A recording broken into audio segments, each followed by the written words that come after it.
حضرت مریم وہ پاکباز اور پاکیزہ عورت ہیں جن کے نام پر قرآن مجید میں ایک پوری سورت اتار دی گئی، اور قرآن پاک آپ کی پیدائش، پرورش، کفالت اور آپ کے ہاں حضرت عیسیٰ کی پیدائش کے واقعات کو کھول کھول کر بیان کرتا ہے، تاکہ لوگ اللہ تبارک و تعالیٰ کی محبوب بندی کے بارے میں کوئی شک و شبہ نہ رکھیں۔ حضرت مریم علیہ السلام حضرت داؤد علیہ السلام کی نسل سے تعلق رکھتی ہیں۔ آپ کے والد محترم اس دور میں بنی اسرائیل کے امام نماز تھے، اور آپ کی والدہ محترمہ بھی عابدہ اور زاہدہ خاتون تھی۔ اس دور میں اللہ تعالیٰ نے بنی اسرائیل پر حضرت زکریہ علیہ السلام کو مبعوث فرمایا تھا۔ جب حضرت مریم علیہ السلام کے والدہ کے ہاں اولاد نہیں تھی تو انہوں نے اللہ کے نام پر یہ نظر مانی کہ اگر ان کے ہاں اولاد ہوئی تو وہ اسے بیت المقدس کی خدمت کے لیے وقف کر دیں گی۔ اس وقت کے رواج کے مطابق جو لڑکا اللہ تعالیٰ کے نظر کر دیا جاتا وہ نہ تو شادی کرتا تھا اور نہ ہی دنیاوی مشاغل میں دلچسپی لیتا تھا، صرف عبادت گاہ کی خدمت کرتا اور خود عبادت میں مشغول رہتا تھا۔ حضرت بی بی مریم کی والدہ نے بھی بیٹے کے عطا کرنے کی دعا اس لیے کی تھی کہ رواج کے مطابق عبادت گاہ کی خدمت کے لیے تو صرف لڑکوں کو قبول کیا جاتا تھا، لڑکیوں کے لیے یہ اجازت نہیں تھی۔ چنانچہ بیٹے کی جگہ جب بیٹی پیدا ہوئی تو ماں کو یہ فکر ہو گئی کہ اس کی نظر قبول نہیں ہوگی، کیونکہ دستور کے مطابق لڑکی نظر کرنے کی ممانعت تھی۔ اسی کشمکش میں اللہ تعالیٰ سے یہ دعا کی کہ اے رب، میں نے تو لڑکے کی درخواست کی تھی، لیکن جو اللہ تعالیٰ کی ذات بابرکت کا علم ہے وہاں تک انسانی سوچ کیسے پہنچ سکتی ہے؟ اللہ تعالیٰ نے جس لڑکی کو پیدا فرمایا تھا اس سے دراصل مقدس ماں بنانا مقصود تھا، جس میں سے ایک عظیم الشان مبارک و مسعود بیٹے نے پیدا ہونا تھا جو پیدائشی نبی تھا۔ بہرحال حضرت مریم کی پیدائش ہو جاتی ہے اور مدت رضاعت ختم ہوتی ہے تو آپ علیہ السلام کی والدہ محترمہ آپ کو بیت المقدس لے جاتی ہیں تاکہ مجاوروں کے سپرد کر کے اپنی منت پوری کرے۔ وہاں مجاور جھگڑنے لگتے ہیں، ہر کوئی یہ چاہ رکھتا ہے کہ حضرت مریم کی کفالت اس کے سپرد کی جائے۔ پھر یہ فیصلہ ہوا کہ مجاورین وہ قلم جس سے وہ توریت لکھتے تھے پانی میں چھوڑ دیں، جس کا قلم پانی کے بہاؤ میں بہنے کی بجائے الٹا بہے وہی حضرت مریم کی کفالت کا حقدار ہوگا۔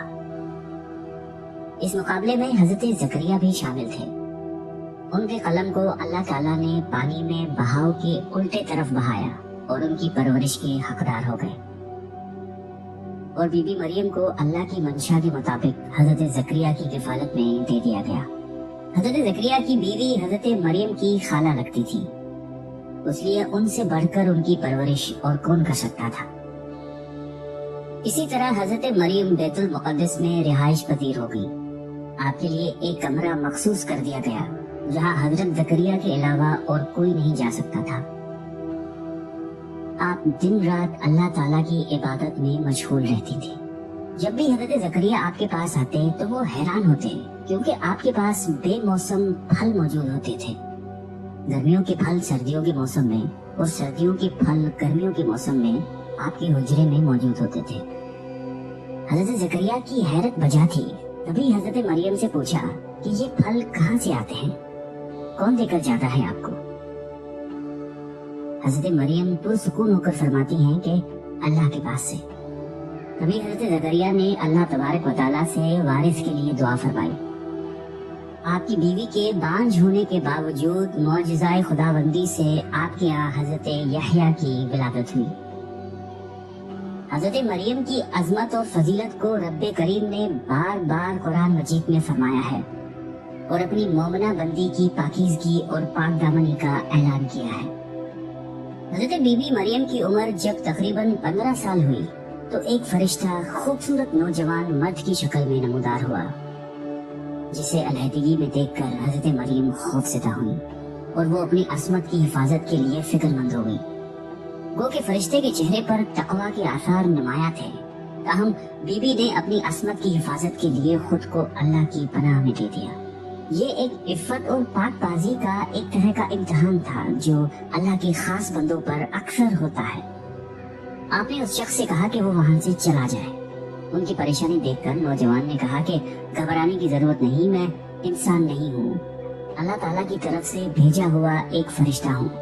आने की वजह बताते हुए फरिश्ते ने कहा कि आपको एक पाकीज़ा और मुबारक और मसूद बच्चे की विलादत की खुशखबरी देने आया हूँ। हजरत मरियम को इंतहाई ताज्जुब हुआ। वो बोली कि ये कैसे मुमकिन है, क्योंकि वो शादीशुदा नहीं थी। फरिश्ते ने कहा कि उससे पहले अल्लाह ताला हजरत आदम अलैहिस्सलाम को माँ और बाप दोनों के बगैर पैदा फरमा चुका है और हजरत हवा अलैहिस्सलाम को सिर्फ मर्द के वजूद से पैदा फरमाया गया। हजरत मरियम जब हामिला हुई तो एक दूर जगह चली गई। इस बारे में एक किस्सा कई बुजुर्गों ने जिक्र किया है कि जब आपका हमल जाहिर हुआ तो सबसे पहले बनी इसराइल के आबिद और जाहिद शख्स वहाब बिन मुनब्बा, जो आपके खालादार भाई थे, इंतहाई ताज्जुब में पूछा कि ए मरियम, क्या बीज के बगैर खेती उग सकती है? फरमाया जी हाँ, बताओ किसने पहली मर्तबा खेती को पैदा किया? फिर पूछा कि क्या बगैर मर्द के औलाद हो सकती है? फरमाया कि जी हाँ, अल्लाह ताला ने हजरत आदम को बगैर माँ बाप के पैदा फरमाया। फिर कहा कि अच्छा अपनी खबर दो। हजरत मरियम ने फरमाया कि अल्लाह ताला ने मुझे खुशखबरी दी है अपनी तरफ से एक निशानी, जिसका नाम मसीह ईसा बिन मरियम होगा। दुनिया और आखिरत में साहिब मर्तबा होगा और लोगों से बचपन और बुढ़ापे में कलाम करेगा। मोहम्मद बिन इसहाक फरमाते हैं कि जब हजरत मरियम के हामिला होने की खबर बनी इसराइल में आम हो गई तो बहुत से अफराद ने हजरत जकरिया के घर आना जाना बंद कर दिया और आप पर इल्जामात और बहतान लगाने लगे। हजरत मरियम ने लोगों से अलहदगी इख्तियार कर ली और दूर तन्हाई में चली गई। जब हमल का दर्द शुरू हुआ तो आपने एक दरख्त का सहारा लिया और उनके नीचे बैठ गई। दर्द से बेचैन और बदनामी का ख्याल आखिर घबरा कर कहने लगी कि काश मैं पहले ही मर गई होती और भूली बिसरी हो गई होती। बेसरो सामानी के इस मुश्किल वक्त में अल्लाह ताला ने हजरत मरियम के कदमों के करीब एक नहर जारी कर दी और निदा आई कि पानी पियो और खजूर खाओ ताकि जिस्म को कुव्वत पहुंचे और फिर अपनी औलाद को देखकर आंखों को ठंडक पहुंचाओ। इस्लाम आने से पहले बोलने का रोजा रखना इबादत में दाखिल होता था, यानी सुबह से रात तक किसी से बात न करते। बाद में ये हुक्म मनसूख हो गया, लिहाजा हजरत मरियम की परेशानी दूर करने के लिए कहा गया था कि तुमसे कोई शख्स इस बच्चे के बारे में पूछे तो इशारे से कह देना कि मैंने चुप का रोजा रखा है। जब हजरत मरियम को कुछ तसल्ली हुई और हजरत ईसा अलैहिस्सलाम पैदा हुए, फिर आप अपने बेटे को कौम के पास ले आई। कौम के लोग आपकी गोद में बच्चा देखकर गजबनाक हो गए और आपकी इबादत गुजार और पाकीज़ा खानदान का हवाला देते हुए आपसे बदगुमान हुए और इल्जाम लगाना शुरू कर दिया। जब हालात बहुत तंग हो गए और सोच समझ के दरवाजे भी बंद हो गए, सिर्फ तवक्कल का मदार अल्लाह की जात ही रह गई, तब हजरत मरियम ने बच्चे की तरफ इशारा करते हुए कहा कि इस बच्चे से बात कर लो, तुम्हारे सारे सवाल के जवाब ये बच्चा देगा। सरकश लोगों ने कहा कि भला ये दूध पीता बच्चा हमारे सवालों के जवाब कैसे देगा, हम क्यों करें इससे गुफ्तगू। कौम का ये कलाम सुनकर हजरत ईसा ने तकरीर शुरू कर दी, जिसका जिक्र अल्लाह ताला ने कुरान मजीद में यूं फरमाया है। और जब बच्चे ने फरमाया, मैं हूँ अल्लाह का बंदा, उसने मुझे किताब दी और मुझे नबी किया, उसने मुझे मुबारक किया, मैं कहीं हूँ, मुझे नमाज और तकवा की ताकीद फरमाई, जब तक मैं जीऊँ अपनी माँ से अच्छा सलूक करने वाला और मुझे जबरदस्त बदबख्त नहीं बनाया। और सलामती है मुझ पर जिस दिन मैं पैदा हुआ और जिस दिन मैं मरूं और जिस दिन जिंदा उठाया जाऊंगा। हज़रत ईसा अलैहिस्सलाम की जिंदगी के मुताल्लिक इस्राएली रवायात में बेशुमार वाक़यात मौजूद हैं। उनमें से एक इंजील में है जो हज़रत वहब बिन मुनब्बा से मक़तूल है। हज़रत ईसा की विलादत के शब्द फारिस के बादशाह ने आसमान पर एक नेक सितारा रोशन देखा। नजूमियों से दरियाफ्त किया तो बताया गया कि इस सितारे का तुलू किसी अजीम शान हस्ती की पैदाइश की खबर देता है जो मुल्क शाम में पैदा हुई है।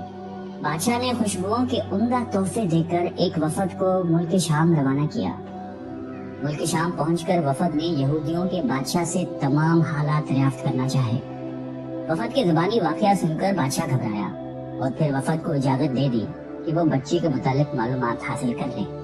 बारसियों के इस वफद ने बैतुल मुक़द्दस पहुंचकर हजरत ईसा को देखा, वो सजदाए ताज़ीम किया और चंद रोज वहाँ क़याम किया। उसी दौरान उस वफद के बाज आदमियों ने ख्वाब में अपने बादशाह को इस बच्चे का दुश्मन देखा। उन लोगों ने हजरत मरियम को अपना ख्वाब सुनाया और मशवरा दिया कि इस बच्चे को किसी महफूज जगह ले जाए। उसके बाद हजरत मरियम हजरत ईसा को लेकर मिस्र चली गई। जब हजरत ईसा की उम्र मुबारक 13 साल हुई तो बैतुल मुकद्दस वापस आ गई। बुखारी शरीफ में हजरत अबादा बिन सामत रजी अल्लाह ताला अन्हु से मरवी है कि रसूलुल्लाह सल्लल्लाहु अलैहि वसल्लम ने फरमाया कि जिसने गवाही दी कि अल्लाह के सिवा कोई माबूद नहीं, वो अकेला है, उसका कोई शरीक नहीं, और मोहम्मद सल्लल्लाहु अलैहि वसल्लम अल्लाह के बंदे और उसके रसूल हैं, और ईसा अल्लाह के बंदे और रसूल हैं, जिनको अल्लाह ने मरियम की गोद में डाला और उसकी रूह है, और जन्नत हक और जहन्नुम हक है, तो अल्लाह ताला उसको जन्नत में जरूर दाखिल फरमाएंगे, चाहे वो जैसे भी अमल लेकर आए। अल्लाह ताला हम सबको कल्बे सलीम अता फरमाए और कुरान और हदीस पे चलने की तौफीक अता फरमाए। आमीन।